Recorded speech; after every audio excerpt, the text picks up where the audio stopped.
আমি চাচ্ছিলাম আমার যেই ব্যাকপ্যাকিং ট্যুর রাইডটা আমি দিব প্রায় 10 থেকে 15 দিনের একটা ট্যুর।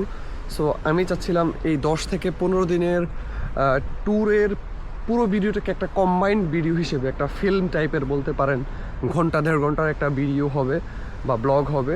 সো এভাবে করার প্ল্যান, এবং এর সাথে হচ্ছে যে প্রতিদিন একটা বা দুইটা রিলস আপলোড দেওয়ার চেষ্টা করব, যেটার মাধ্যমে আমি আমার বর্তমান আপডেটটুকু জানাইতে পারবো, মানে আপনারা যাতে জানতে পারেন আমি কি করছি না করছি। এবং ডিটেলসে যদি জানতে হয় তাহলে হচ্ছে যে আমার সেই মানে পুরো 10-15 দিনের কম্বাইন ভিডিওগুলো একটা ব্লগ আকারে দেখতে পারবেন। সো এই প্ল্যানটা আসলে কেমন হয় আমাকে কমেন্ট করে জানাইতে পারেন। প্রতিদিন তো রিলস পাবেন আপডেট হিসেবে। সো বাকি যেই ভিডিওগুলা, প্রতিদিনের কার্যক্রমগুলা, ক্যাম্পিং, কুকিং, সাইক্লিং সব কিছু হচ্ছে যে একটা কম্বাইন্ড ব্লগ বলেন 50 বা 90 মিনিট এরকম লেন্থের একটা ভিডিও আকারে পাবেন। সো কোনটা বেটার হয়, আমার কি এভাবে করা উচিত হবে নাকি প্রতিদিনের একটা ডেইলি ব্লগ থাকবে যে আমি কোন দিন কী করছি না করছি?